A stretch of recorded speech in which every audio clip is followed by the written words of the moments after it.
Welcome back to A Bite from the Money Sandwich, where we provide practical and easy to understand tips and ideas on how to manage your money better, so as to let you retire with comfort and on your own terms. Is travelling around Morocco on your bucket list? What about travelling around Morocco alongside an internationally acclaimed Moroccan chef? Today I speak to Hassan M'Souli, a leading executive chef in Australia. Listen to Hassan's story of coming to Australia in the 80s and how he went from speaking limited English, well, Australian English, to opening 3 successful restaurants and winning the world's best African cookbook back in 2010. Hassan and I discuss his latest adventure, which Hassan and his wife Neshma run luxury culinary tours around Morocco, offering a local's perspective and the chance to prepare traditional dishes with him, including one in the Sahara desert. After all, what's money for if it's not to help you in living your dream life and ticking items off your bucket list?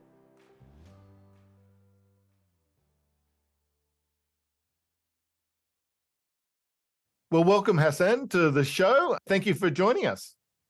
Oh, thank you. Thanks, Marc. We've known each other for a long time. We even played soccer together in our 20s. I have some great memories from that. But you weren't born in Australia. Tell us a bit about your journey coming to Australia. Well, it's of course, that's already about nearly 40 years now, isn't it? About 35 years when we met each other, and in young age, of course. And the reason, of course, coming to Australia was adventure more than anything else.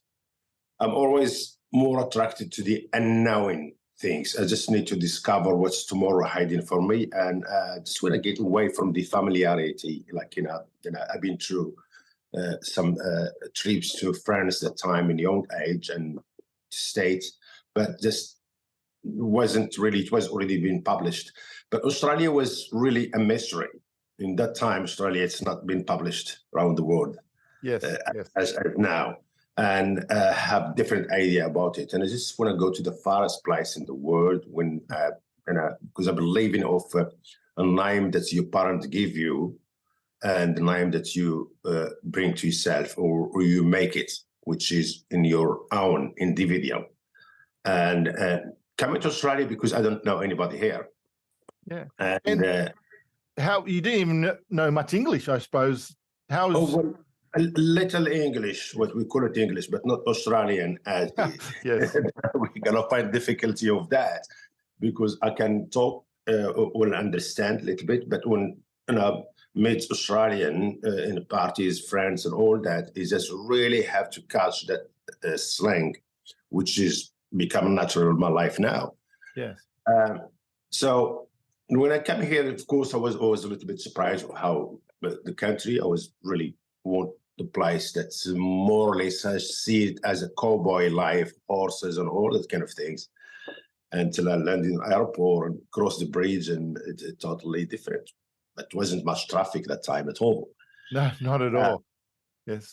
Anyway, so it's inherit the Australian life early, just because I didn't mix up with people that I know or Arabs or anything like that. Just because I come to Northern Beaches, which is still until now in an old time in 80s. And of course, you need to do some sport now. And, I was really active. That's how we meet one of the guys that's been working with him in the restaurant. He's Italian, John, and introduced me to the team. And I see, I will go for soccer, definitely. Let's, meet people and all that, And then that's how the most, my friend, I would say 90% is Australian, just because that kind of family that a hand-on with in that time. So this is a story of how we meet in the first time. Yeah. And maybe you must have found, because Australia, especially at that time, the diversity, the Italians, the Greeks, if you're coming from a Moroccan background, there's French, obviously the French influence and Spanish influence, but, you're playing soccer. You're not just playing with I don't know if you imagine it'd be just all English, all English backgrounds, but there was a huge diversity in that team we had of ours. Well, maybe you can realize that someone have difficulty to understand what you're telling me when you're asking me about go to this side here, and I'm going to maybe the other side, just because for the language. But again, I like to take it in hard ways. I didn't want to go for familiarity. I don't want to go for what's easy for me. I'm living this life here to learn about what I don't understand, what I don't know, because I want to know, which is that my responsibility. That's what I want to do. Yes, the English was a little bit slightly just understanding, not to do and what you do. And with the French, but again, French, I don't have a community here. And the Arabic, it's my main language, actually. Just sitting there, left it in a box for a while because I need to focus in my existing places. So the story started from there. I mean, working in the same time in some Italian French restaurant for the first year, until I meet someone from the country who see my work and see my dynamic action to anything I want to do. And he wanted to do a business with me. You see, that was first thing I want to do here before the language. And language is going to come up anyway. Yeah. So we started the Mosquito Bar. So the Mosquito Bar, it was a restaurant in Mosman, was really in most difficult place. Wasn't like in Western area or anything like that. It was in Mosman, and it was in rare shop, just because that we can afford to. And we have only plastic chairs and sample wooden tables. And to make it short, it just was absolutely just high peak in that time, just because something different. Even with the cuisine, we have like French and Moroccan cuisine because we don't know what to do. But the main things, going back to it now, is following what other people are doing. Is always easy because you can take the statistic of how the restaurant work here as a Moroccan or anything like that. But because it doesn't exist in Australia at the time, we have to break the wall. Yeah. So I've been a driver. I wasn't a passenger. I was more, I have to find my way. I'm in front there and how it's going to work. And of course, having the Australian coming from different places, even from Coogee, coming from Parramatta, coming to try that restaurant. It was a big, I wouldn't say shock, but it was a big surprise that keep us standing on our toes to see how we're going to take it from here. Majority of people want the Moroccan food because it doesn't exist, because of mystery, and that attract all the media around the time, from magazines to TV and all that. Well, yeah, anyway, I remember. I just remember at the time the Mosquito Bar in Mosman, and it was just in all the papers. It got rave reviews, and we used to go there very often, and it just was just food that you just didn't taste anywhere else. It was just so new and so different, and so you built up a huge following very quickly with that bar. I can remember even the dishes you come in for. I mean, you're still asking me now about it.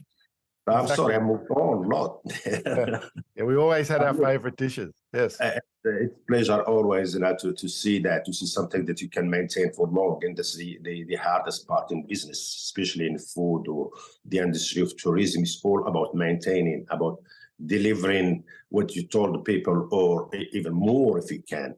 So we moved from that restaurant to make it short, to other restaurant, which is Casablanca, was more ballet dancer and big rooms of Moroccan cushions.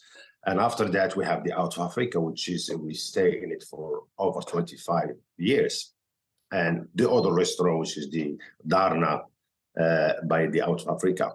But in that journey, I mean, my attraction to public and what they want, it's become the first thing for me to learn. It's not to change the unusual menu every time, because you're going to confuse the customer. So we keep always the main dishes as in the menu, and in the same time, we have the special to do with season. And I learned so much from that. I learned about Australian culture. I learned about the diet of Australia and how can I twist the Moroccan food to make it modern, but not too much of it, because we got so much to offer from there. And that's the skill we got to attract the publisher come to me about the first book, and I have no idea at the time. I never think about publishing a book about cooking, maybe about philosophy or something like that. Maybe that's my hobby. And I used to do acting before I come here. That's kind of goals I want to achieve in Australia. But the food attacked me. Yes. And going back, how? Because when I was working with the Italian and French cuisines, I seen the chef how he took my position and surprised about my skill, and that gave me confidence. And that confidence helped me to take some recipes from my families and bring it here. First of all, preserved lemon we have with Matt Omeran on TV SBS, the first program in TV about how to make preserved lemon and what it is. That was great success. They're still showing it until now sometime. And the publisher coming to me, they're asking me about the book. And honestly, it doesn't matter how much you know and the skill you be having or what you teaching people. Making a book was different scale, was so much to learn about the art, what people want, and how the English can be different between here and Canada and States. So because the book is going to be more international. So it is long story, but that's the beginning of it. When they see yes, when I see yes, and I start working on it, it took me about 1 year. And I did travel to New Zealand and all that kind of things in caravan, and I started just writing my own recipes there, just focusing in. The book was really best-selling in the first print around the world. And after that one, we published the second book. The difference was about 8 years, and second book winning the award for the best African cookbook in the world. That again was absolutely a great achievement for me. So let's just break that down, because you've put in a lot there. This was just, and we really want to talk about the award, but the Out of Africa restaurant, because that really, at Manly, I knew people coming from interstate, people everywhere would just come to this absolute restaurant. It was such an institution, and really was at Manly. It was such a shame when, unfortunately, you did want to change and you did close it, but people, 2 generations of people were coming to that Out of Africa. You must have just felt very proud of that. Even your own family, you had your children working in the restaurant and all this. It was just such an institution, and people still talk about that restaurant. Was there a point where you just sort of said, Manly, lots of competition, you must have felt at some periods of time that this was going to be a tough thing to do? Well, to me, it never will be a competition, because we're doing something totally different. Now, our customer can be local and coming from different suburbs, because it's a special place. And what makes it special, because we learn as we go on. We've been through years and years. First thing we learn is to give the customer what they want and what they need in the same time.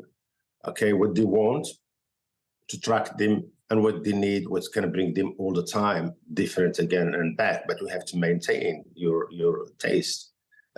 My staff become a family, because most of the stuff, because we don't have the chefs and all that from Morocco. So we have to train the staff here.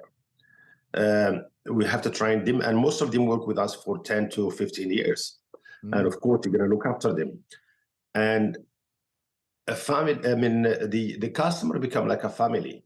We know them, they know what they want to eat, and we keep really giving them a pleasure when they come to the place in all different ways, from the atmosphere to the taste of the food and the way we look after them.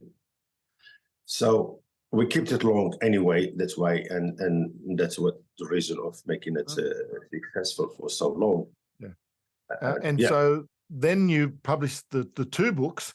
And anyone who's listening who would love, especially from a present, they are just magnificent books. They're just the photos, the color, and just the recipes. Yeah, highly recommend that to anyone. But yes, it was, I think it was the second book, as you were just saying, won the award. Yes, second book win award, and I mean, as we say, I mean, the book's always like your kids. Yes. It's like a family. I always loved the first book because really there is a lot of heart there. There is, I mean, what you need to show people, you put it there. It wasn't a book about recipe only, but the history of culture and the food and how to cook it, and inspiring. And a book you want to keep in your home for as long as you can. Second book was more squeezing my mind and creative of what we can do with Moroccan spices. How can we make it leading instead making European cuisine as the modern for us? We're going to put Moroccan food as part of the modern at the same time. And thanks God, I mean, in Europe or in France, they recognize that and give me that award to be a part of the successful write-up of the books. And it was about almost 300 books around that time in Paris. So they invite me because I've been nominated. And I was really happy to be nominated, but to win the award there in big screen was, it's hard to explain. Okay, it's been humble, of course, to take it, have more attention. And as I stopped instead doing other books, I could do 3 or 4, but as I see now, after winning this one here, I have to come up with something really unusual. And I'm still working on it. Yeah, he's still working on it. It's there, definitely. Yeah. But yeah, as you said, 300 nominations, best African book in the world. And, one of something I'm very proud of, I know you're very proud of it, that the Moroccan king sent you a personal letter and invited you over as well. Yeah, well, it was big for Morocco because it was the first book about cooking in history to be recognized in Europe. So it was in the media, it was in France talking about it. And they show it live in Morocco, and they invite me to do some kind of cooking in France. And we now, because our king is, we call him that time the young king who making a difference in the country. He just recognized that book because we sent it to him. He was really happy about it, and I didn't speak much more than just get it to him there and to be in his palace. But they called me after when I come back to Morocco to see, the king achieve get the book, and he would invite me to come to Casablanca and just have a tea with him, and maybe what you do, give you medal or something like that. So unfortunately, I can go back after jet lag or it can take the time. But they said, look, he's really loved the book, and he's really proud of you as being done what the ambassadors more than been representing your country as ambassador. Yeah, just a couple of weeks, and I got a letter from the ambassador of Morocco here, which has been new, and he asking me to come to take the letter from the king personally from his hand, and I did, still keeping it and hand it to all my restaurants. Yeah, and this is, it's pleasure, absolutely pleasure. It's a big thing for me. Yeah, now you should be. It's an amazing. So yeah, it's something to be very, very proud of. Now, everyone has a bucket list, of something to do. And one of the things I always said to you, when we first met, I would always love to go to Morocco. And it was a matter of, and you always said to me, any country like Morocco, if you do it as a tourist, you're never going to see the real Morocco. And so, if you're going to do this, do it with me. We'll work out something. It took us 30 years, but eventually we're able to do this. But this is something you've moved into now, and you've been doing this for a while. And it just happened to be that we were able to do it in the last few months, is actually do this tour around Morocco with yourself, with your lovely wife, Neshma. And And it's not just a tour of Morocco, seeing the real Morocco, but it's also anyone who loves cooking. You also do cooking on this. So please tell us a bit about this tour, because we've got wonderful memories of it, and it's just a real bucket list thing to do. It's good. You're not making it easy for me now, isn't it? Yes. Because it's true, exactly what you said, and I'm glad to hear it from you, not from me, because it's kind of skill. We worked on it for so long. Of course, the main encouraging about it, they're gonna come back.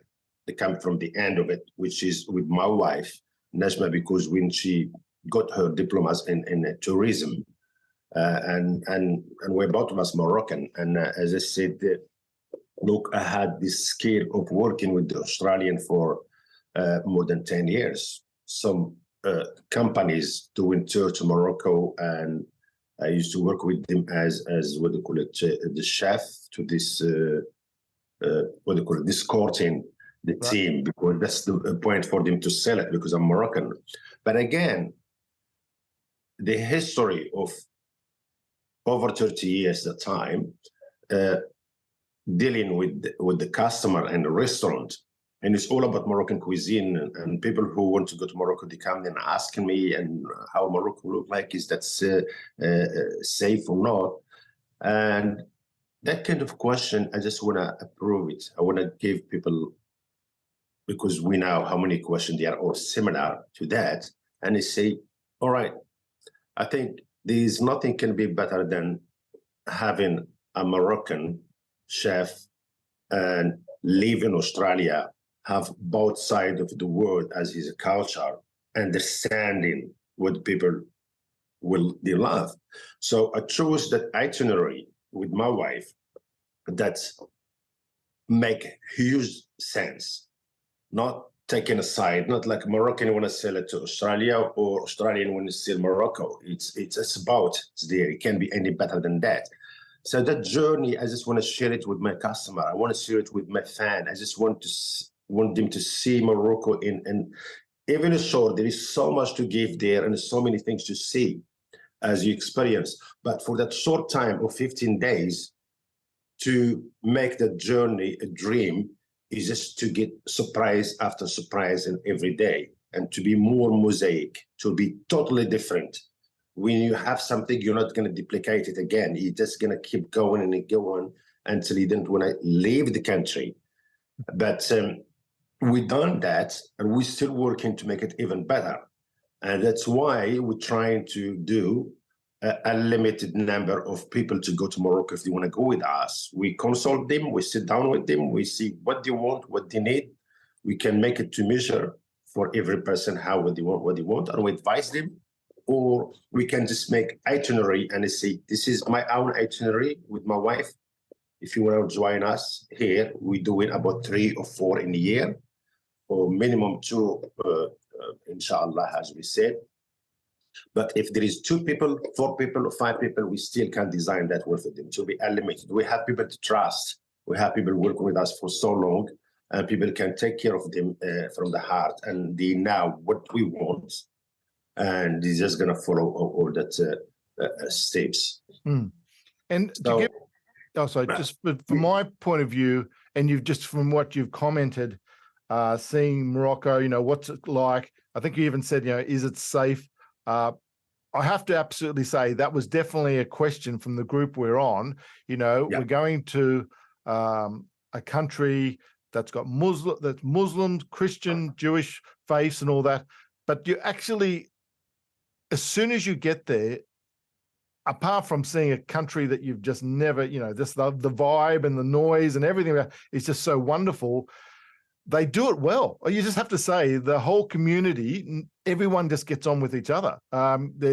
We never felt unsafe. And the few probably times with yourself and Neshma, they said, you're going to a marketplace. These places, if you were just a person who's never been here before, you're going to get lost. There's some myriads there, and these fortresses and all markets were built this way.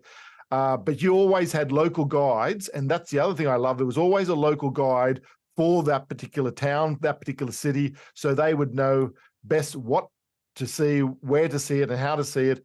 And I just love that you got always felt safe. Yeah. And you just always, wherever we went, we always actually had a local guide who could speak English and could actually, take us to places you just wouldn't normally see. Yeah, well, it's more or less like what we see handpick in everything we do there. It's not like just we're having tourists here. So I mean, I'm taking like advice from you like now because you've been there. Same what we done with the other groups before and before. We always ask them to be honest with us and see what's the gap there, what we're missing, what we should do. And it doesn't matter what we think. It's we gonna give the customer what they want or what they need because that's what they pay for, and that's the list of the bucket that you have to be a winner. Yeah. More or less, it doesn't matter how many places you go, but I believe Morocco become one of the safest places in the world. It's absolutely safe in any way you want to see it, and it's been developed to help tourists and help the transport and everything from the road transport and everything there. But beside that, the history of the place, like when you see Fas and Marrakesh, is a history. You feel sometimes like you're in a Bible time, and we taking you as a customer to see what you don't see every time and to experience what you're not knowing before, because that's refreshing for your mind, because your mind, they have to experience the break from the knowing what you know to different language. And Morocco have now they speaking about six to seven language. We have no problem with that. And my turn, as much the customer love that Moroccan food, I try not to give it to them all the time. I have to do that teasing. And I learned my lesson because people just go all of it. And because our diet changing in a short time, I just give them something more like French cuisine, more European, more modern cuisine. Yeah. And so we had 3 cooking classes, if I remember. So you found that probably works well. So, and you just give us a bit of information about how you do the cooking classes.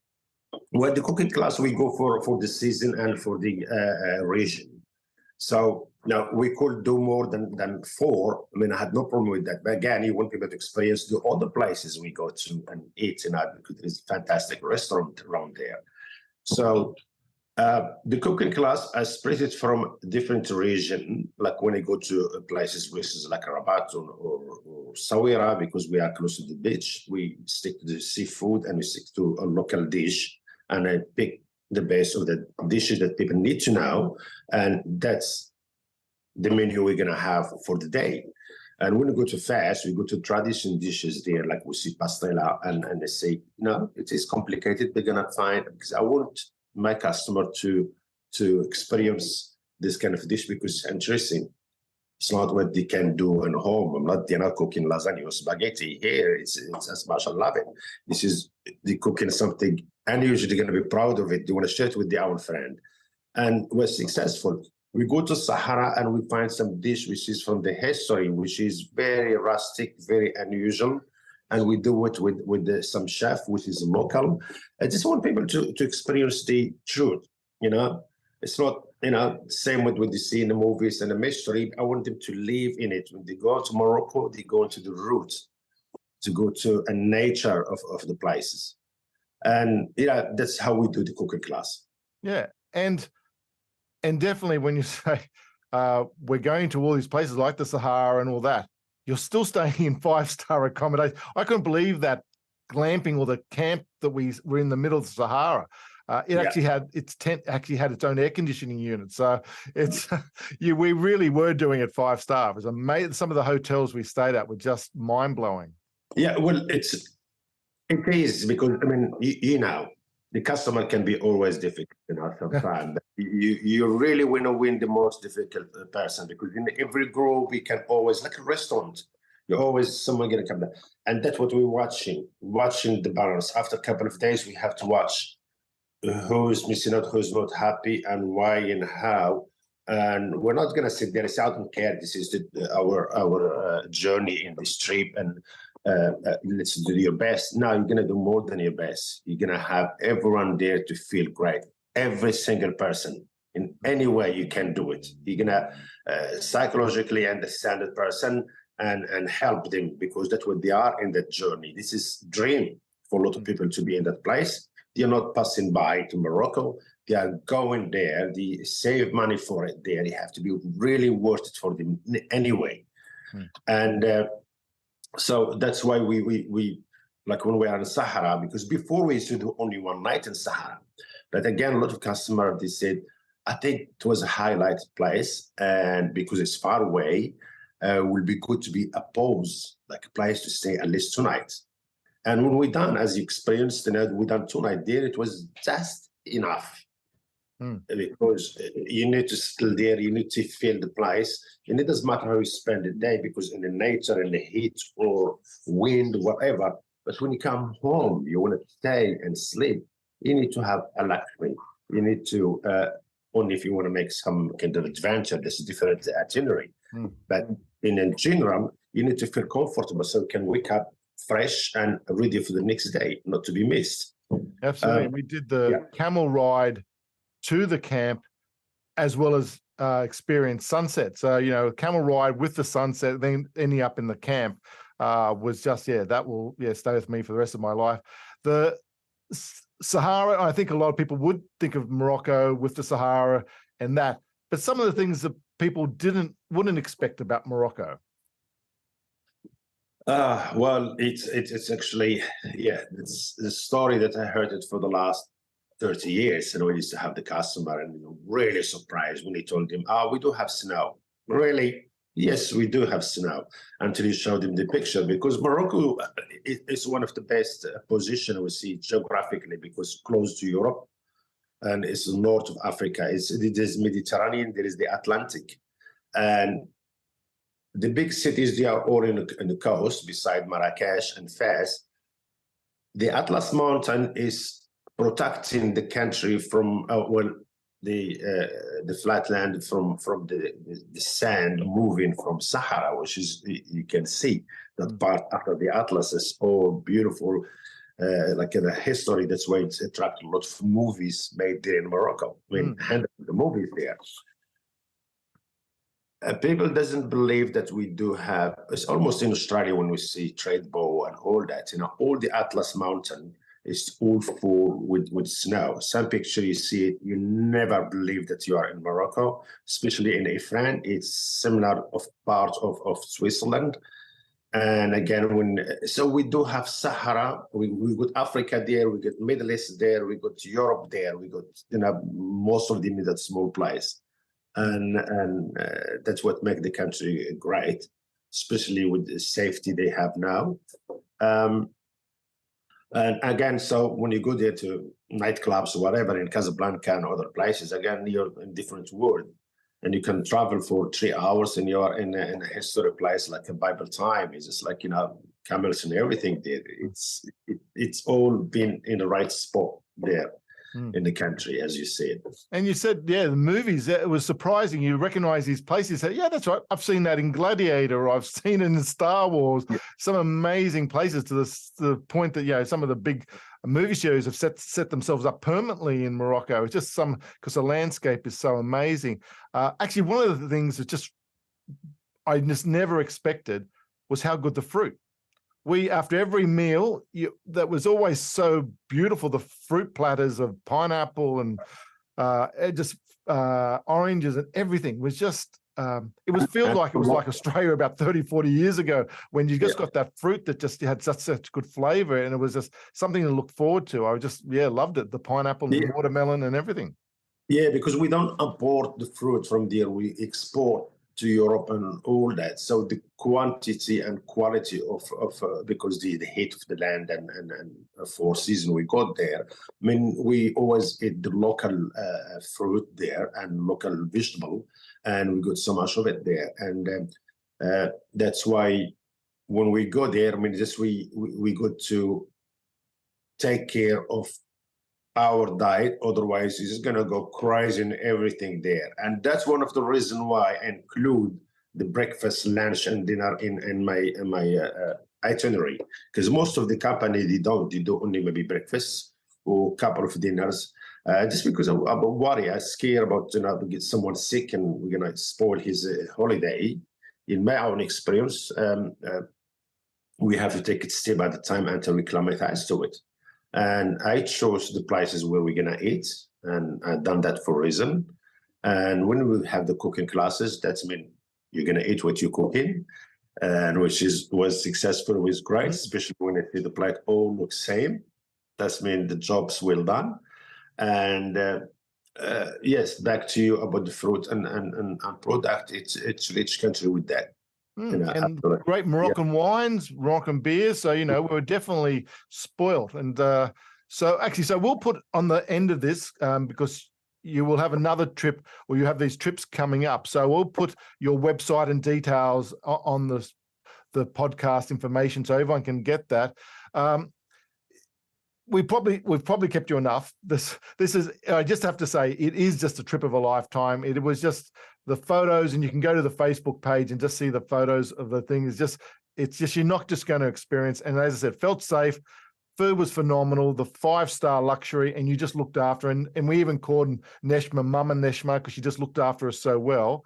But just from your own point of view, we've spoken a lot over the years. You've had a lot of people who have mentored you and helped you along the way.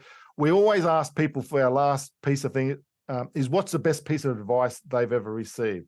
So I wouldn't mind asking you, Hassan, what's the best piece of advice you've ever received? Oh, look, man, there's so many of things that you can talk about and advise people with it. But again, there is, I can never forget a word I heard before about some people live 70 years and some people live one time 70. They live 1 year 70 times. I mean, you can't sit in comfortable zone in your life. It doesn't matter if you got money or you don't have it, and keep doing the same thing. You're gonna get out and experience the unknown, the mystery. Could be traveling, it could be anything like that in your life, because we can't scare from tomorrow. We have to prepare ourselves, and tomorrow is the beauty of our journey. It's the unknown. You don't want to repeat yourself. You just want to have your life always going with new things, and you're ready to take it. There is good and bad. It's like the weather, but live the moment, travel as much as you can. Have a list, like bucket list of what you want to do.